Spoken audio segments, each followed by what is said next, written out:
Entertainment সেক্টরের একটা অন্যতম কোম্পানি যার নাম হচ্ছে Saregama India limited. Saregama India লিমিটেডের হচ্ছে কোয়ার্টার 3 রেজাল্ট আউট হয়ে গেছে। কোয়ার্টার 3 রেজাল্টের পারফরমেন্স কী টাইপের দিয়েছে সারেগামা ইন্ডিয়া লিমিটেড, সেটাকে নিয়ে আমরা অ্যানালিসিস করব। তার আগে আমরা কোম্পানিটার হচ্ছে চার্ট প্যাটার্নটাকে নিয়ে অ্যানালিসিস করব।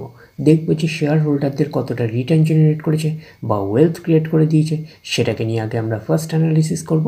আফটার দ্যাট হচ্ছে আমরা কোম্পানিটার হচ্ছে কোয়ার্টার 3 রেজাল্টের পারফরমেন্স কী টাইপের দিয়েছে সেটাকে নিয়ে অ্যানালিসিস করব। তো কোম্পানিটা হচ্ছে বেসিক্যালি হচ্ছে এন্টারটেনমেন্ট সেক্টরের একটা অন্যতম কোম্পানি। তো সারেগামা ইন্ডিয়া হচ্ছে মিউজিক কোম্পানি, আপনারা জানেন। তো এই কোম্পানিটা হচ্ছে এখন ট্রেড করছে 405 টাকা 25 পয়সায় এখন ট্রেড করছে। আমরা যদি চলে যাই কোম্পানিটার মার্কেট ক্যাপিটালাইজ, তাহলে মার্কেট ক্যাপিটালাইজ হচ্ছে অ্যাপ্রক্স 8,000 কোটি টাকার মার্কেট ক্যাপিটালাইজ। অর্থাৎ এই কোম্পানিটাকে আমরা স্মল ক্যাপ টাইপের কোম্পানি হিসাবে কিন্তু কনসিডার করতেই পারি। তো কোম্পানিটার আমরা যদি একদিনের পারফরমেন্স দেখি, 1%-এর মতন নেগেটিভ রিটার্ন জেনারেট করেছে একদিনে। 5 দিনের পারফরমেন্স করেছে 2%-এর মতন নেগেটিভ রিটার্ন জেনারেট করেছে 5 দিনে। আমরা যদি চলি এই এক মাসে হচ্ছে 16%-এর মতন পজিটিভ রিটার্ন জেনারেট করেছে এক মাসে। 6 মাসের পারফরমেন্স দিয়েছে 5%-এর মতন পজিটিভ রিটার্ন জেনারেট করেছে 6 মাসে। 1 জানুয়ারি থেকে পারফরমেন্স দিয়েছে 10%-এর মতন পজিটিভ রিটার্ন জেনারেট করেছে 1 জানুয়ারি থেকে। আমরা যদি চলি এই এক বছরে, তো এক বছরে পারফরমেন্স দিয়েছে 23%-এর মতন পজিটিভ রিটার্ন জেনারেট করেছে এক বছরে।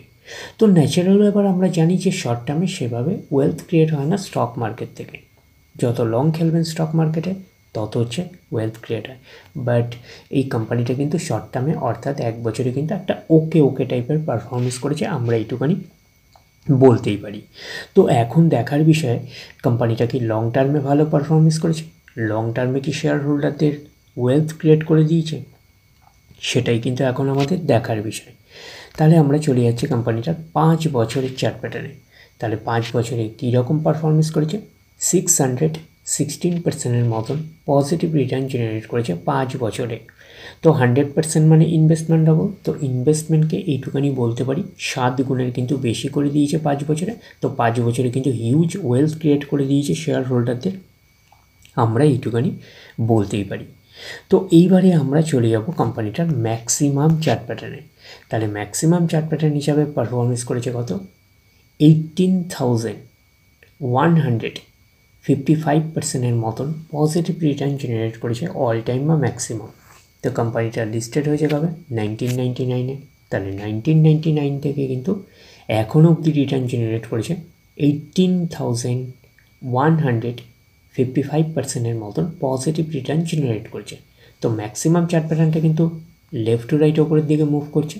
তো সেই হিসাবে কিন্তু একটা ডিসেন্ট টাইপের চার্ট প্যাটার্ন হিসাবে আমরা কনসিডার করতে পারি।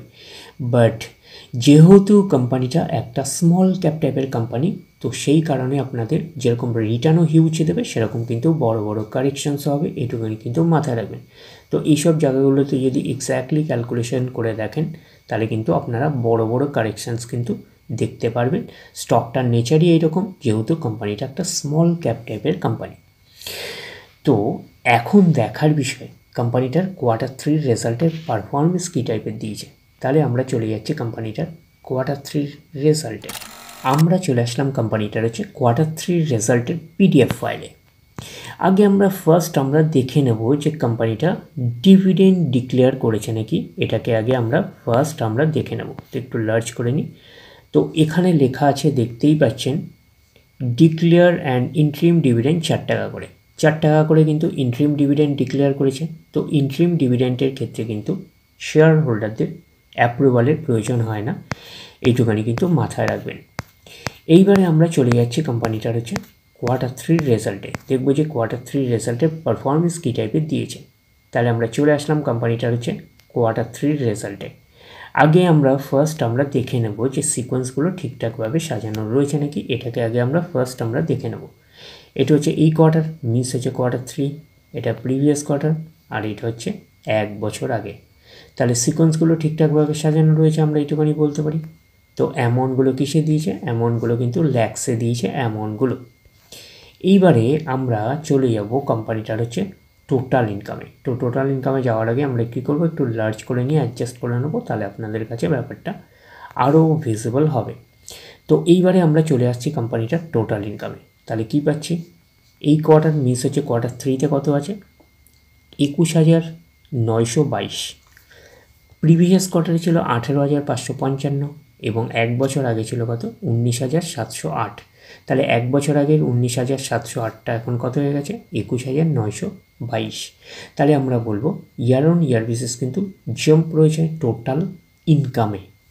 প্রিভিয়াস কোয়ার্টারে ছিল কত, 18,555, সেটা হয়ে গেল এই কোয়ার্টার, মিনস হচ্ছে কোয়ার্টার 3-তে হয়ে গেল 21,922।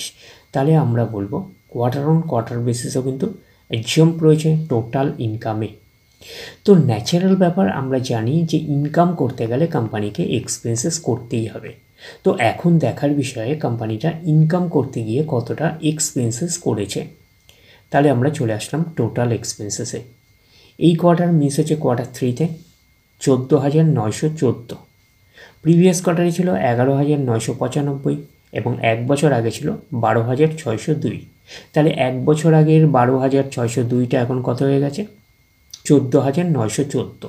তাহলে আমরা বলবো ইয়ার অন ইয়ার বেসিস কিন্তু জাম্প রয়েছে, আমরা এইটুখানি বলতে পারি টোটাল এক্সপেন্সেসে।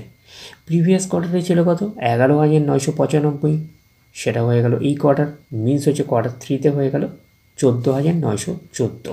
তাহলে আমরা বলবো কোয়ার্টার অন কোয়ার্টার বেসিসে কিন্তু জাম্প রয়েছে, আমরা এইটুখানি বলতে পারি টোটাল এক্সপেন্সেসে। তো এইবারে আমরা বের করব কি, এইবারে আমরা বের করব হচ্ছে অপারেটিং প্রফিট। কি করে বের করব, টোটাল ইনকাম থেকে টোটাল এক্সপেন্সেস আমরা বাদ দেব, বাদ দিলে যেটা পড়ে থাকবে সেটা হচ্ছে অপারেটিং প্রফিট। টোটাল ইনকাম পেয়ে গেছি, টোটাল এক্সপেন্সেস পেয়ে গেছি, টোটাল ইনকাম থেকে টোটাল এক্সপেন্সেস বাদ দিলে পড়ে থাকছে অপারেটিং প্রফিট। অর্থাৎ আপনারা বলতে পারেন profit before exceptional items and tax. তাহলে পাচ্ছি কত, এই কোয়ার্টার মিস হচ্ছে কোয়ার্টার 3-তে 7,008। প্রিভিয়াস কোয়ার্টারে ছিল কত, 6,560 এবং এক বছর আগে ছিল 7,106। তাহলে এক বছর আগের 7,106টা এখন কত হয়ে গেছে, 7,008। তাহলে আমরা বলবো ইয়ার অন ইয়ার বেসিস কিন্তু স্লাইটলি ডাউন বা ফ্ল্যাটিস টাইপের পারফরমেন্স করেছে, আমরা কিন্তু এইটুখানি বলতে পারি অপারেটিং প্রফিটে। প্রিভিয়াস কোয়ার্টারে ছিল কত, 6,560, সেটা হয়ে গেল এই কোয়ার্টার মিস হচ্ছে কোয়ার্টার 3-তে 7,008। তাহলে আমরা বলবো কোয়ার্টার অন কোয়ার্টার বেসিস কিন্তু জাম্প রয়েছে, আমরা এইটুখানি বলতে পারি অপারেটিং প্রফিটে। অপারেটিং প্রফিটটাই নিশ্চয়ই কোম্পানির মেন প্রফিট নয়। তারপরে কি করতে হবে, বিভিন্ন অ্যাডজাস্টমেন্ট যদি থাকে সেগুলো প্লাস মাইনাস হবে। গভর্নমেন্টকে ট্যাক্স পে করতে হবে, গভর্নমেন্টকে ট্যাক্স পে করার পরে কোম্পানির কাছে যেটা পড়ে থাকবে সেটা কোম্পানির ফাইনাল প্রফিট বা নেট প্রফিট হিসাবে আমরা কনসিডার করতে পারি। তাহলে কী পাচ্ছি, প্রফিট ফর দ্য পিরিয়ড, এটাকেই নেট প্রফিট বলতে পারি, এটাকেই আমরা ফাইনাল প্রফিট বলতে পারি।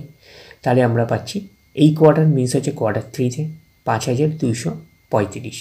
প্রিভিয়াস কোয়ার্টারে ছিল কত, 4,799 এবং এক বছর আগে ছিল 5,294। তাহলে এক বছর আগের 5,294টা এখন কত হয়ে গেছে, 5,235। তাহলে আমরা বলবো ইয়ার অন ইয়ার বেসিস হচ্ছে স্লাইটলি ডাউন পারফরমেন্স করেছে নেট প্রফিটে। প্রিভিয়াস কোয়ার্টারে ছিল কত, 4,799, সেটা হয়ে গেল এই কোয়ার্টার, মিস হচ্ছে কোয়ার্টার 3-তে হয়ে গেল 5,235। তাহলে আমরা বলবো কোয়ার্টার অন কোয়ার্টার বেসিস কিন্তু জাম্প রয়েছে নেট প্রফিটে। এইবারে আমরা চলে যাব কোম্পানিটার হচ্ছে ইপিএসে, অর্থাৎ আর্নিং পার শেয়ারে। তাহলে আমরা চলে আসলাম কোম্পানিটার ইপিএসে অর্থাৎ আর্নিং পার শেয়ারে। এই কোয়ার্টার মিস হচ্ছে কোয়ার্টার 3-তে কত আছে, 2.72। প্রিভিয়াস কোয়ার্টারে ছিল কত, 2.50 এবং এক বছর আগে ছিল কত, 2.76। তাহলে এক বছর আগের 2.76টা এখন কত হয়ে গেছে, 2.72। তাহলে আমরা বলবো ইয়ার অন ইয়ার বেসিস কিন্তু স্লাইটলি ডাউন পারফরমেন্স করেছে ইপিএসে অর্থাৎ আর্নিং পার শেয়ারে। প্রিভিয়াস কোয়ার্টারে ছিল কত, 2.50, সেটা হয়ে গেল এই কোয়ার্টার, মিস হচ্ছে কোয়ার্টার 3-তে হয়ে গেল 2.72। তাহলে আমরা বলবো কোয়ার্টার অন কোয়ার্টার বেসিস কিন্তু জাম্প রয়েছে ইপিএসে অর্থাৎ আর্নিং পার শেয়ারে। তো ন্যাচারাল ব্যাপার, আমরা জানি যে নেট প্রফিটের রিফ্লেকশনটা ইপিএসে পাই, তো নেট প্রফিটের রিফ্লেকশনটা আমরা ইপিএসে পেয়েছি। তো ওভারঅল কনক্লুশন কী দাঁড়ালো? ওভারঅল কনক্লুশনে আমরা এইটুকুনি বলতে পারি যে সারেগামা ইন্ডিয়া লিমিটেডের হচ্ছে Q3 রেজাল্ট আমরা এইটুকুনি বলতে পারি একটা ওকে টাইপের একটা পারফরমেন্স করেছে, আমরা কিন্তু এইটুকুনি বলতেই পারি। তাহলে ওভারঅল ভিউটা আপনাদের কাছে ক্লিয়ার। তাহলে এই অবধি, নেক্সট ভিডিওতে আবার আপনাদের সাথে আমার দেখা হচ্ছে। ধন্যবাদ।